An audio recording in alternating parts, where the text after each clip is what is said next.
Welcome to Whispers at Night. Can't sleep? Curl up and listen. I'll share quiet, eerie stories while the rain falls outside your window. Subscribe, join our little night crew, and hit like if you enjoy the chill. Ready? Let's begin. I was 14 the summer this happened, staying over at my friend Levon's place in Sparrow Lake, Wisconsin. His parents were out of town. We did what we always did, loud music, co-op on the big TV, too many chips. At 4 o'clock a.m., we finally called it. Levon said a walk would take the buzz out. We looped Kestrel Court, cold air, empty street, and were back by 4:12. The basement in that house was odd. The hill out front made the den half above ground, with a slider to the yard and a row of high windows. A short hallway led to the lower room where we'd sleep. 2 couches, a lamp, the base of the staircase up to the kitchen. From my couch, you could see the banister and the first 6 steps. From the den door, you could watch both the stair bottom and the hall at once. Only exterior exit down there was the slider. Everything else meant going up. By the mudroom upstairs, there was a little brass rack where Levon's dad hung keys, a fishhook keychain on the end that clinked the wall when the air kicked on. We put on a movie. I took the couch by the stairwell. Levon took the opposite. The TV's low hum sat in the walls. An oscillating fan did its click, turn, click. I fell asleep around 4:30 a.m. At 5:07 a.m., Levon shook me awake. "Listen," he whispered. At first there was only the fan and the movie's low wash. Then the thin slide of a drawer overhead. A pause. 2 soft pops from the floorboards. Weight on old wood. I told myself it was the cats.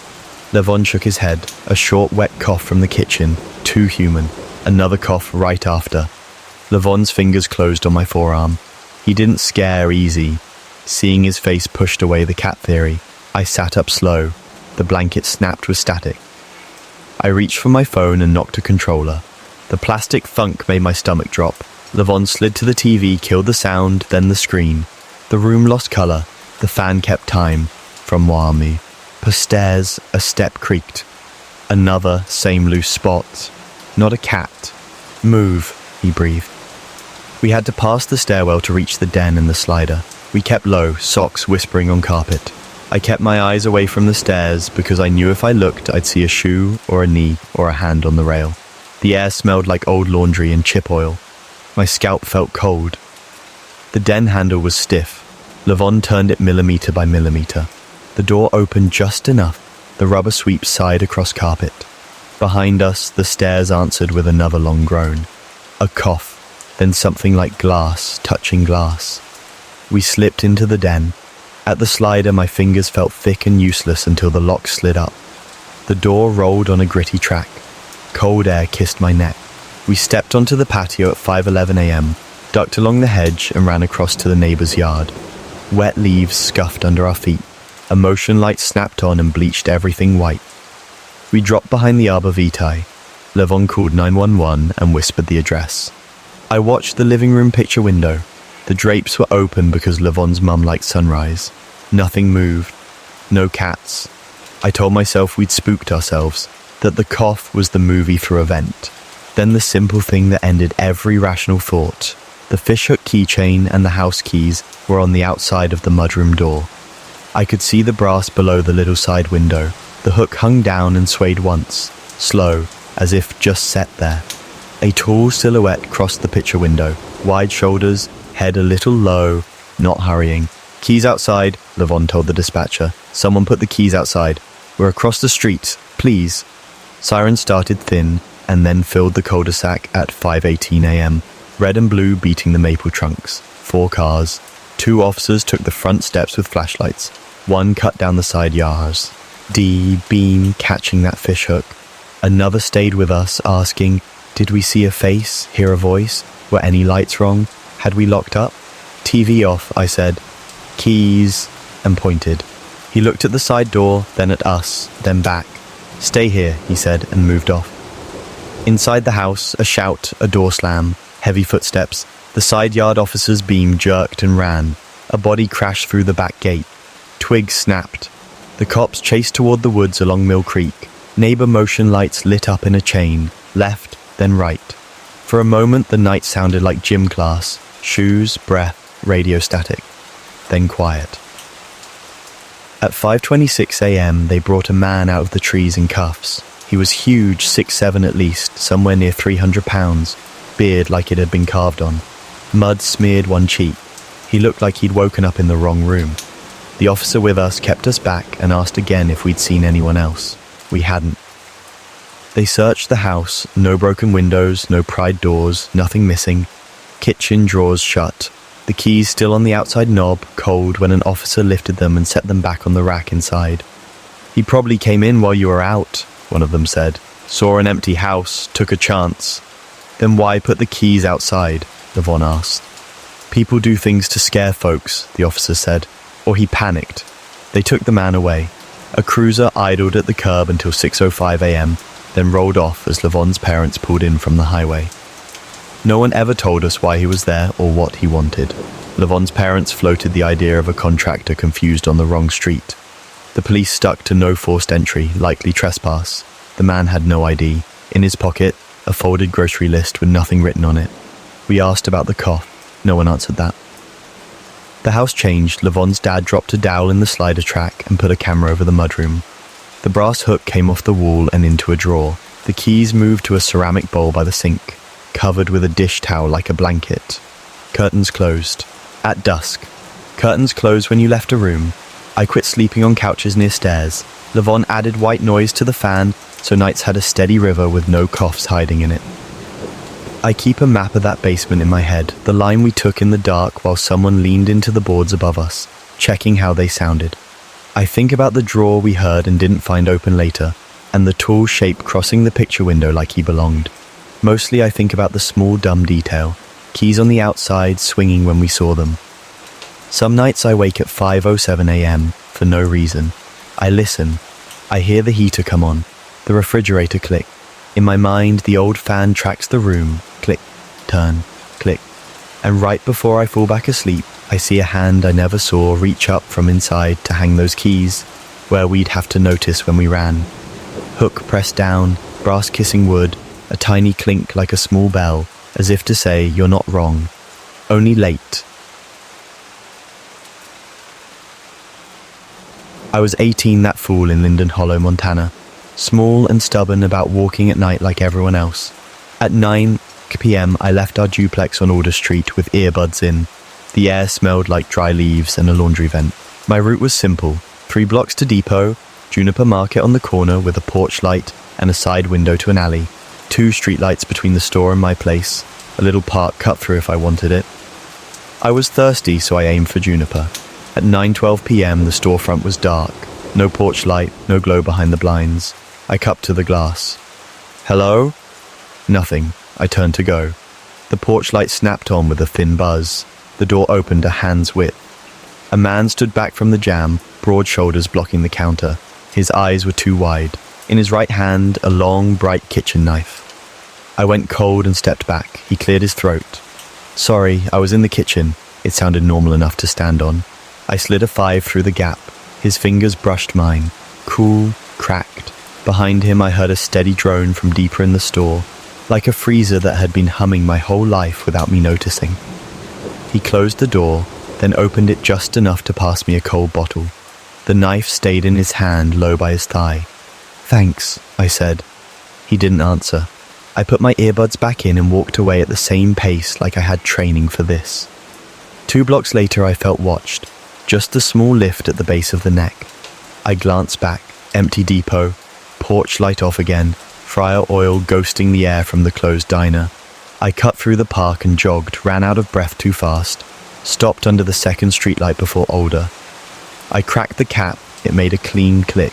My right earbud popped loose, bounced off my shoulder and hit the sidewalk with a tiny plastic tap. Behind me, running, heavy, fast, closing. I turned 10 feet away, the man from the store, knife up in his fist, blade catching the streetlight like a strip of day. His mouth was open as if he'd been shouting, though all I heard was shoes on pavement and my pulse. I ran.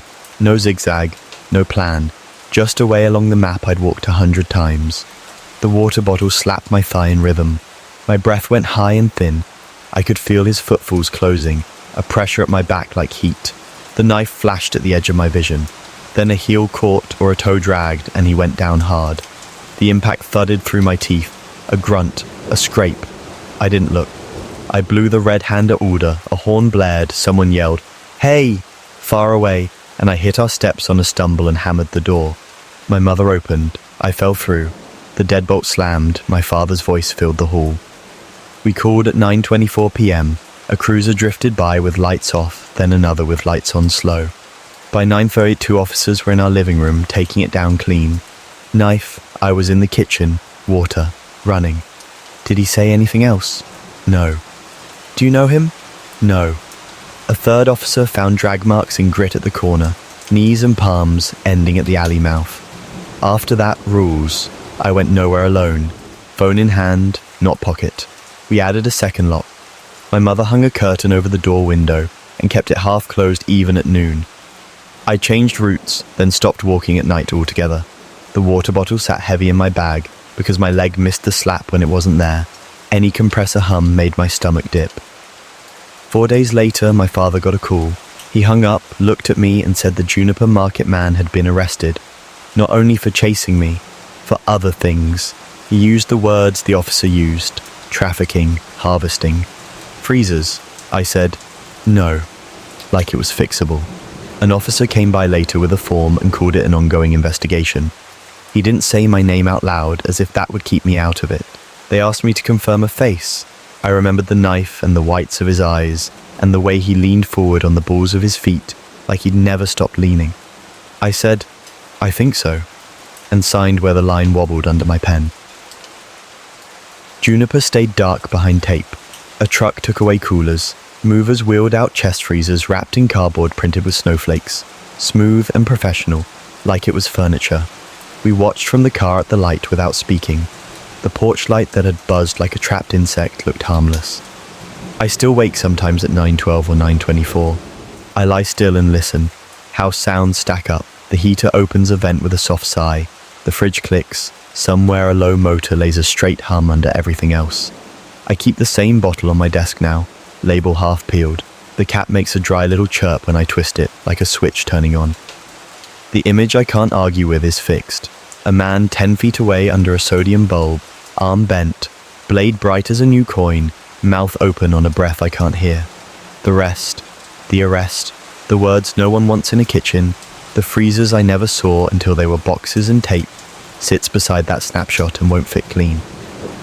When a hum starts in the night, I turn my music down, tell myself it's just an appliance, and listen anyway, waiting to make sure it isn't footsteps gathering speed. I'm a small-town guy from Coyote Wells, Nevada, where the desert starts at the back fence and boredom starts an hour before that. In winter, I walk the dogs, Tiki and Bruno, straight out into open country. No traffic, no people. 2 ridges sit a couple miles out, maybe half a mile apart. I call them A and B. A has a clean trail. B is steeper, rockier, a knee twister when it's icy. The night before our hike, the storm was bad, whiteout, wind that made the power lines sing. By morning it had calmed to a steady hiss. At 9:32 a.m. I clipped the leashes, my dad and my aunt decided to come, and we took the long way toward Ridge B because the sun was hitting that face. The ground was mud laid over ice, low creosote wore a crust of snow. The dogs' tags made a soft metallic chime. The air smelled like cold dirt and hot metal from the sun on the rocks. Here's the map. From our back gate, it's a straight cut across hardpan to a saddle, then a narrow trail through a field of boulders the size of stoves. A ledge crosses left to right, 2 careful steps, then a scramble. The top of Ridge B levels to a flat of dead brush and wind-chewed trash. If you stand at the north edge, you can see our town like a model. Water tower, 3 blocks of roofs, the highway ribbon. At 10:14 a.m. we crested. The wind was thinner up there, a high wire hum. Trash everywhere, beer bottles, wrappers, a busted camp chair. I took out my phone and tried for one picture of the dogs with the town behind them. They ignored me, noses down in a dead bush near the edge. I called them off. They didn't listen, so I went over. What I thought was burnt cardboard was scattered in the snow shadow, curled, singed edges, some stuck like fish scales in the twigs. I picked one up, not cardboard. It was thick paper with the emulsion bubbled, part of a photograph, old style, no color. In my piece was an eye. The gaze had that tired Ed kindness older people get. It tugged at something in me I didn't want tugged. My dad said, "Weird," and my aunt said, "People dump anything," and started back toward the trail down. I couldn't leave it. 2 minutes, I said. We came back to the bush and gathered what we could, working with cold fingers while the wind pressed the pieces flat, like the hill wanted us to see. It was a puzzle with chunks missing, scorched edges that didn't want to meet, but the image knit itself anyway. At 10:21 a.m., I slid the last scrap into place and stepped back. It was my grandfather, 18 by 20, studio portrait, the exact one that hangs in my mother's bedroom. He died in California before I was born. Bad men and wrong place, family story told with blanks. I hadn't ever seen a second copy. The mouth was the same soft line, the suit lapels were the same shape, but it was the eye that pinned me, same angle, same watchfulness. I felt my knees try to fold. My dad blinked once and swore, quiet. My aunt said, "How would this be here?" I didn't have a theory I liked. The first theory I had was break-in. The second was message. Both lit my nerves up. I said, "We're done, Mo," and we stuffed the pieces into my pack. The wind carried a faint burnt paper smell when I bent down. Old ash, sweet and sour. We started down at 10:26 a.m. The dogs pulled, eager. My phone showed no bars. I kept trying to call my mum anyway. Thumb at the screen like that would help. The rocks we'd edged across earlier felt meaner going down. I glanced back twice, expecting someone at the top, a figure against the sky. Nothing, just the dog's breath and the crunch of refreezing mud and the wind skimming the ridge like a bow on a string. At 11:08 a.m. we made the back gate. My mum was at the stove, my brother's game clicked through a menu in the living room. I put the pieces on the table. "Don't freak out," I said, already freaking out. We fit them together again. My mum's face went grey around the mouth. She took me down the hall and pointed. Our copy still hanging, glass uncracked, backing tight. "There's only one," she said. She believed that. So did I. We called what we thought we should call. No one gave us more than a "we'll note it." The afternoon thinned out. I thought of the tire tracks we'd seen in the snow on the way in. Older than the storm, or somehow not. That stuck with me. By 6:40 p.m, after calls to relatives, my mum phoned my grandmother. She didn't want to scare her, but there's no soft way to say, "We found Grandpa's picture burned to pieces on a ridge." She put the call on speaker. My grandmother's voice came thin and steady. "I had a copy," she said. "I asked your uncle to take it out last night. It made the room feel wrong. The eyes, they followed me." My stomach dropped again. Wrong answer and yet the only one.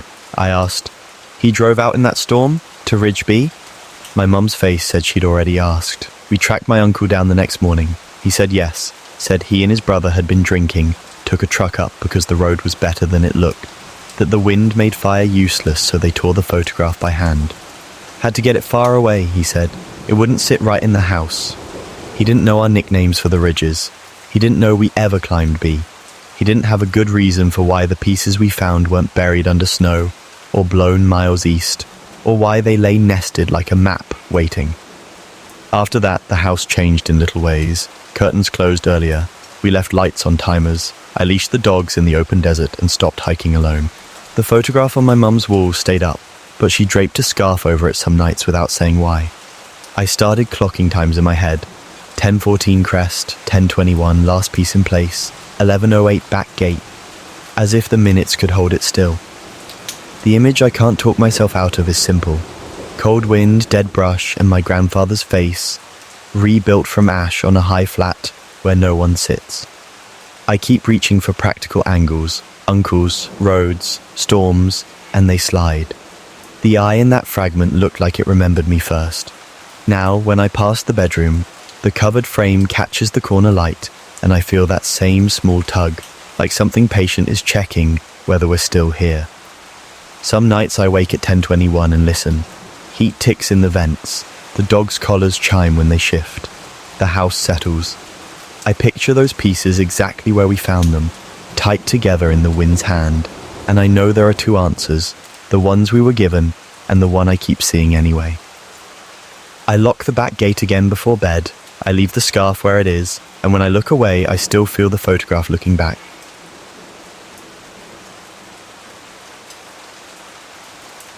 I was 24, a single mum with a 2-year-old living in a townhouse-style unit at the edge of Maple Ferry, Vermont.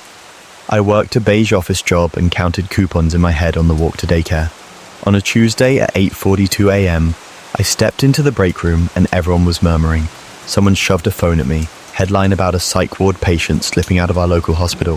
The photo punched me. I knew that face from high school. Varsity, loud friends, rich parents.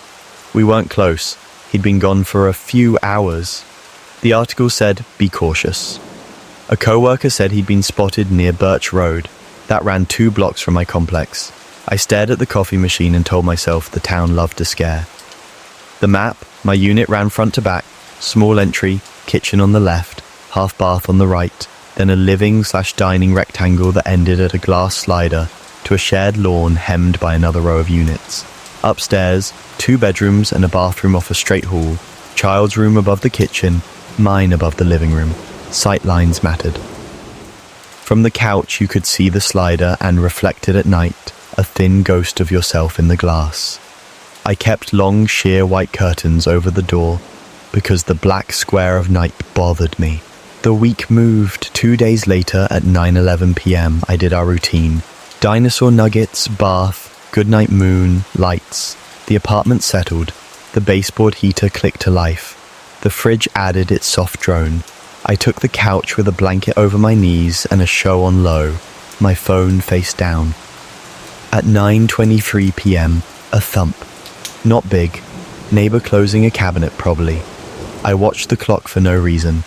At 9:27, another thump. Slower. The paranoid part of me stood up before I decided to. I climbed to the nursery and found my son slack, mouth open, one hand cast off the blanket. The humidifier made its tiny white noise. I adjusted him and told myself to stop feeding whatever fear wanted attention. I was halfway back down when a dark shape moved across the slider. It wasn't much, just a slow, darker dark behind the sheer.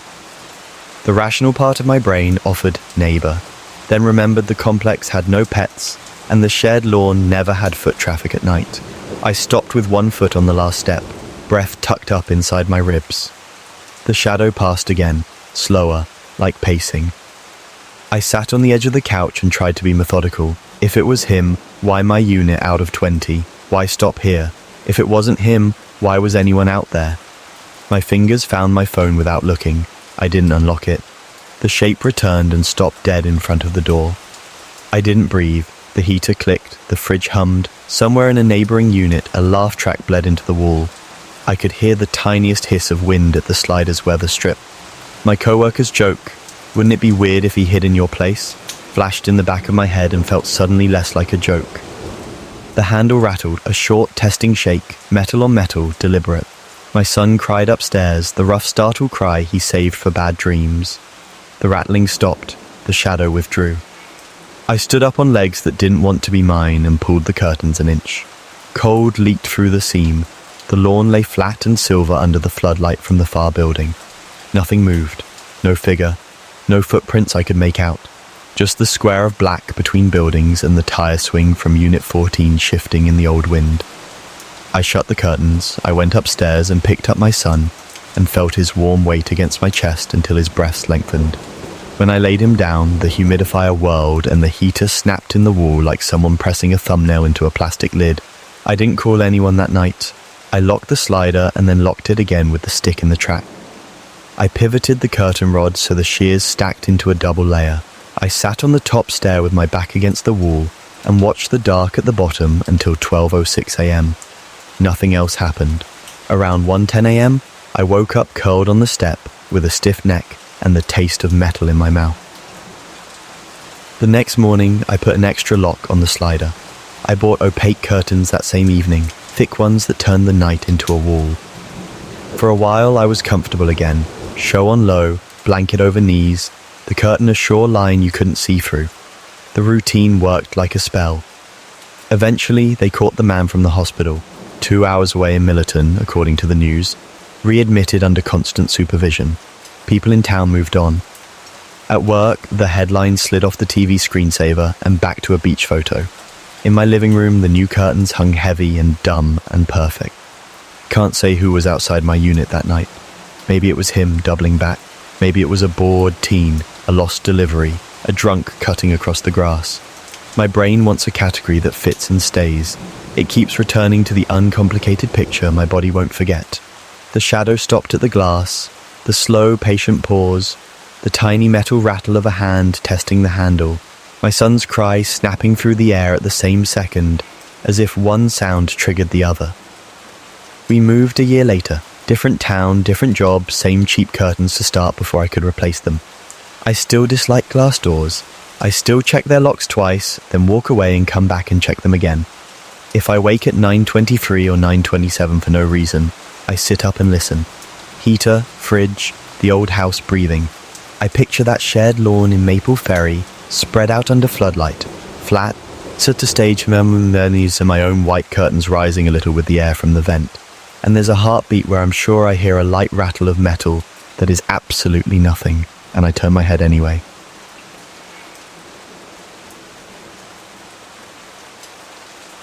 I grew up in a long, narrow house walled off from the street, 30 feet wide, almost 200 deep, shared with my mum, dad, and my little brother I'll call G. The place sat 10 feet above the road with a locked iron gate and a fat brass padlock you could hear from the living room when someone rattled it. Open the front door and you were in a combined living/dining room. 2 doors faced you across it. Right went to an outside corridor that ran past our windows. Left went to an inside corridor. That inside hall had 3 doors on the right. My room, G's room, the bathroom, and at the end, dead ahead, my parents' room. Straight sight line from their bed to the kitchen. If you stood at the living room couch, you could see the inside hall and, reflected in the TV at night, a slice of the outside corridor's black glass. At 9 p.m. on a school night when I was 9 and G was 2, Mum and I set up for a movie in my parents' room. TV humming low, air faintly lemon from floor cleaner. G parked in the middle of the bed, still a slow crawler. We realized we'd forgotten chips. At 9:03, we sprinted the straight line, parents' door hall kitchen, and grabbed the bag. Back by 9:04, G hadn't moved. He laughed at the ceiling, the tiny chuckle he did when the fan clicked. The bed covers, which we'd smoothed flat, were folded down at the foot like a hotel turn-down. Tight, neat, no one else home. Mum and I looked at each other and decided we must have left them like that. We checked under the bed, closet, nothing. She locked the door. We ate chips and watched the movie until we fell asleep with the TV glow in our eyes. Years slid. Dad came home from a long work stint abroad. At 9 a.m. on a hot Saturday when I was 13, all of us were half-dressed for a day out when the house jumped with a metallic banging and a high, ugly screech from the little utility patio off the kitchen. Already mean, shadows sharp. We opened the door. The washing machine was stumbling itself across the tile. It slammed the wall, then skittered sideways, rubber feet making that dry squeal you feel in your teeth. Dad smirked, twisted the mechanical timer until it clicked home, and the machine calmed. We laughed at ourselves. 10 seconds later it started again, harder. The drum hammered like a drum line, lid thrumming. Dad hit the timer. Nothing. He hit the power button. Nothing. He lifted the lid, the safety stop that always worked. And nothing. The noise got worse. My mum yanked the cord from the socket. The noise dropped to silence so fast we could hear the patio drain gurgle. We held the chassis by its metal lip for a long breath, waiting for it to move again without power. It didn't. We thanked normal explanations out loud, one by one, as if saying them would make them truer. When I was 16, a late morning, 11 a.m., Mum asked if we wanted to walk with her to the supermarket 8 houses down. G said no, glued to his PS2. I said no, glued to the computer. Doors open all through the inside hall, sound carrying clean. The click-clack of my keyboard, the tinny game music, G's come on, when he missed a jump. At 11:16 a.m., metal on metal from the gate. The padlock scraped and clinked the way it did when someone worked it with cold fingers. I presumed it was Mom, back with more than bread. I heard G pause his game and sprint past my doorway toward the front like he always did. I stood, a little annoyed, and went too. I got to the living room in time to see my mother on the other side of the iron bars, still wrestling the lock. G was with her, outside, both of them blinking up at me. "When did he leave with you?" I asked through the bars. "He changed his mind at the door," she said. "He came with me. He's been with me the whole time." The padlock fell and loud in my hand when I turned it. Behind me, the TV in the living room showed our own reflection in its black. Me at the gate, the inside corridor, 3 open doors to empty rooms. After that, the house added little rules I didn't admit were rules. We kept the padlock oiled. We slept in my parents' room more than made sense. Mum left the TV on low like a nightlight. We joked about being jumpy, then turned the jokes into habits. At night, the inside hall didn't dim. It filled, black pushing out from the far door until it ate the light. Sometimes I heard my name spoken from an empty room, the syllables landing with the soft certainty of someone who knows you. Sometimes I felt a shape in the doorway when I turned off the bathroom light, like the last person out of a theatre pausing to let you pass. I kept building a shape in my head to fit it. A woman, long black hair, white nightgown. I don't know why, maybe a movie, maybe the way the curtain in my parents' room breathed when the window was cracked. But that's who I saw when I looked down the hall and felt watched. At 26, I'd moved to another country. New apartment, new bed. One night at 12:41 a.m., a cooking show murmured from the TV as I drifted. I woke in a bolt of wrong. My body wouldn't move, only my eyes. The only light was the TV's blue wash. The air tasted stale. I scanned the room. It wasn't my room, it was my parents' room. Their bed against the far wall, their shapes sleeping. The TV, same angle, same remote with the taped battery cover. The curtain lifting a hair with each breath of night air. And in the open doorway to the hall, a woman. Black hair hiding most of her face, white nightgown, still. I could feel her attention on me, then tilt toward my parents like a compass needle finding north. Anger came off her like heat. My throat surprised me by working. No, I said. I said worse, I said it again. I sat up inch by inch, every muscle lifting like it was underwater. I told myself the word paralysis. I told myself the rule, only my head gets to live in my head. I stood. The carpet nap reached the pads of my feet. She didn't move. She blocked the door with her body.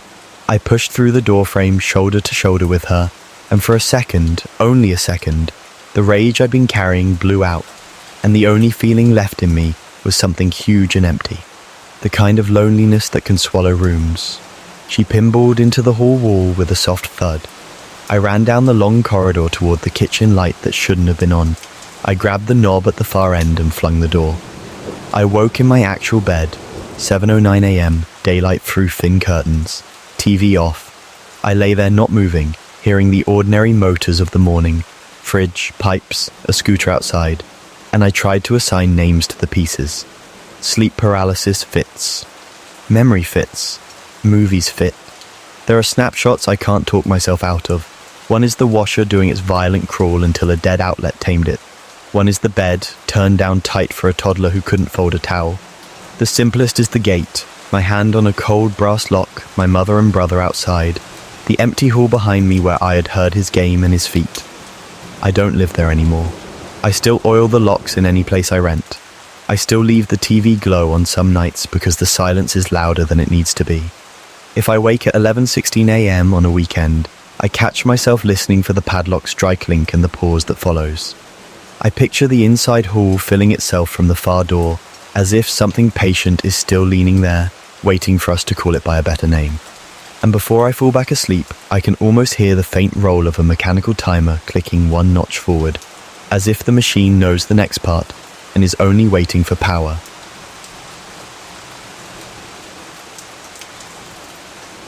I was 9 and it was one of those early summer mornings where the light comes in soft but the air still feels cool.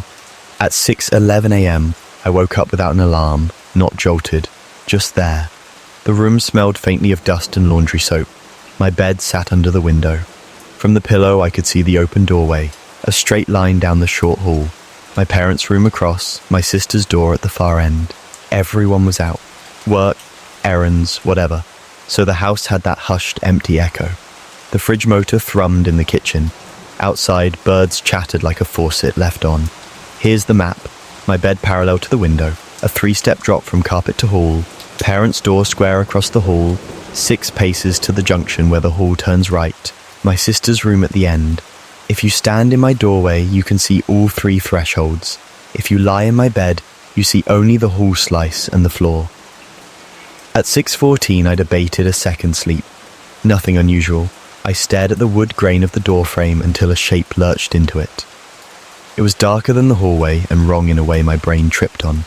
Maybe 5 feet tall, its outline kept changing, edges that jittered like torn paper in a fan.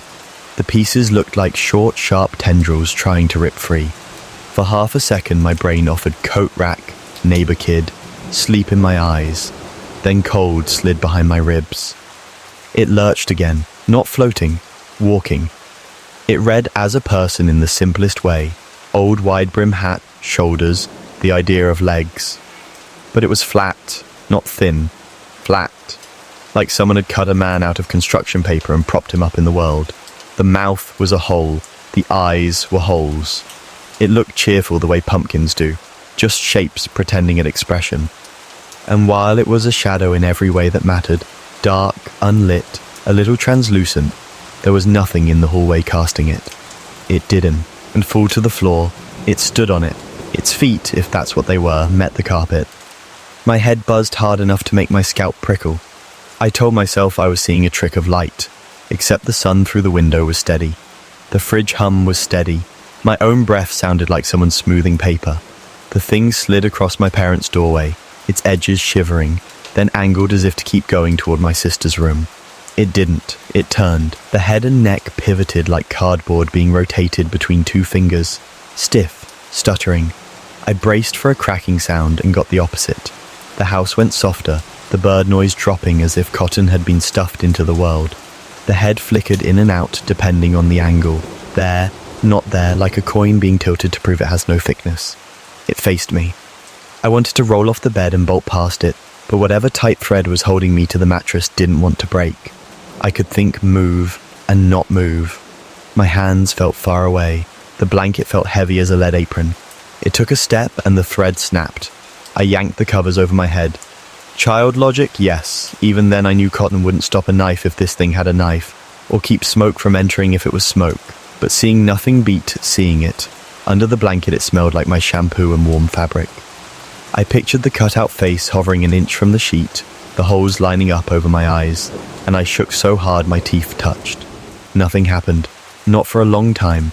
The birds came back up to normal volume. The fridge clicked off and clicked on again. I counted to 60 twice and forgot what number I was on both times. This wasn't going to end until I ended it. I pulled the blanket down 1 inch at a time. The room was the room. Sunlight mapped the window frame onto the wall. The doorway was an empty rectangle. Pulses slowed from hammer to mallet.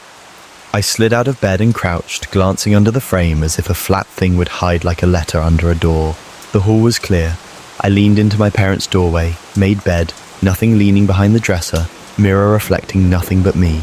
I leaned toward the junction and peeked to my sister's room. Her door was shut. That wouldn't stop something that could pass through the idea of a door, but I opened it anyway. Posters, bed, hamper, no hat, no holes smiling. I made a circuit of the house the way you do when you've lost your keys and know exactly where they aren't. Bathroom, tub, curtain, tile, kitchen, fridge, hum, fruit bowl. Back door, locked. The yard, empty. I put my palm flat to the hall wall, half expecting it to ripple or feel colder where a paper person had been. Plaster, warm in the sun, normal. At 6:31, I poured cereal and ate it standing up by the sink, glancing down the hall between bites like the thing might re-enter on a schedule I hadn't learned yet. By 7:02, my mother came home and asked why I looked like I'd been caught in a rainstorm inside the house. I said, weird dream, and let it live with the dreams.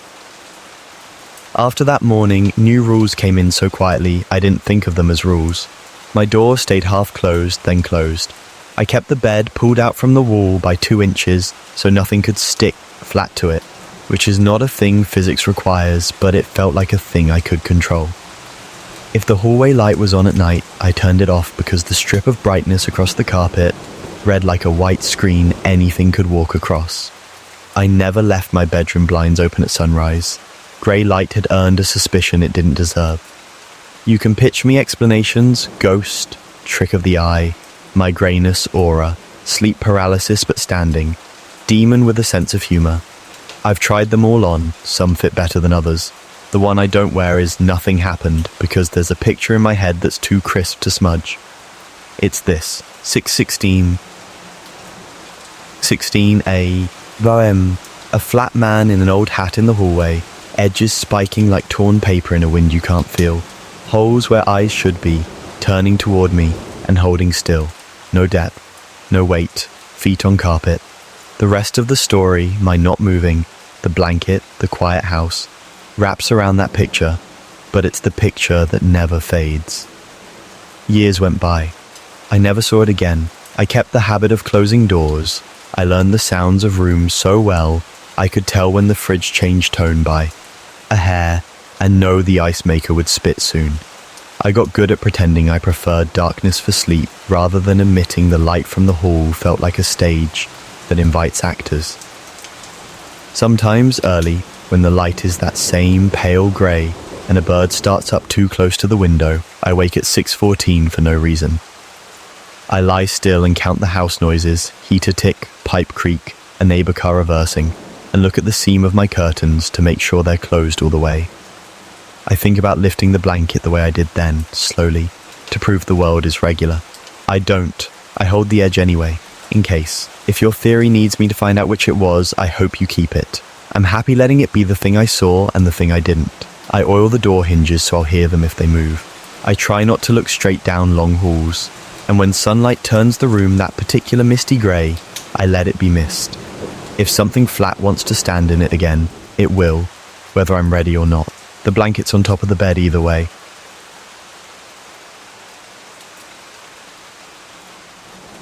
In 2017, my husband was travelling for weeks at a time, and I was fine with it, or thought I was. Our one bedroom sat on the first floor of a big city complex, Unit 1B. The layout was simple. You walked into a small living room with the kitchen to the right, a short hall to the bedroom and bath on the left, and a front door that opened to a tiny porch behind a locked waist-high gate. From the couch you could see the door and the gate latch through the side light. From bed, if the door was open, you got the faint reflection of the entryway in the TV. Nights were quiet but not restful. I'd wake at 2:11 a.m. to the fridge's soft drone and the hiss of the building boiler. The week after Thanksgiving, I had sleep paralysis again. Body frozen, eyes open, pressure on my chest. At the foot of the bed stood a girl, 10 maybe, white nightgown, arms down. In her right hand, a small teddy bear dangling, hollow dark where eyes should be. No sound, no movement. I tore loose from it and reached the lamp. Light on, air back. I wrote it off as the usual bad wiring in my head, but the image stuck like a thumbprint. Around the same time, a black cat started shadowing me when I took my old dog out at night. It never showed in daylight. It kept just outside the pool of the security lights, pacing along the hedges while we crossed to the strip of grass. My dog didn't notice. I did. I told myself it was normal. There are cats everywhere, but the way it matched my steps made my skin go thin. I sped up. It sped up. We turned. It turned. When we got back to our door at 12:46 a.m., I looked down through the gate slats to find it staring up the steps, tail low. The heater clicked on behind me. I shut the door and felt ridiculous. At 2:45 a.m. on a Wednesday, the doorbell rang. One sharp chime. I sat up, heart doing the drumline thing, and listened. Nothing.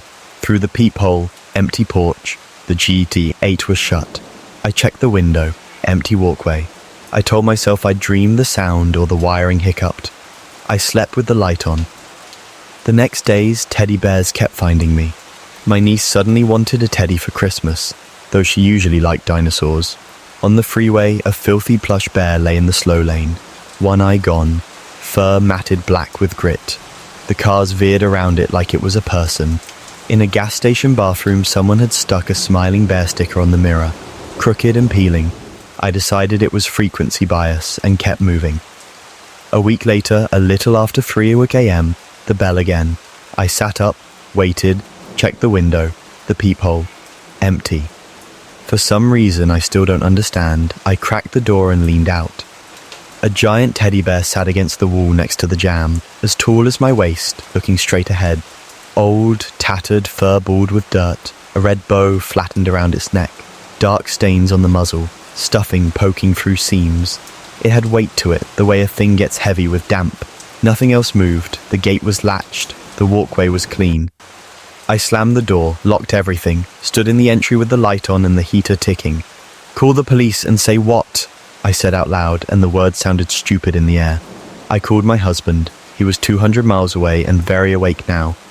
"I didn't send it," he kept saying. "He told me to move it to the dumpster." I told him I wasn't touching it. I sat on the couch and watched the door until the rectangle of the side light went from black to grey. At 7:42 a.m., I opened the door again.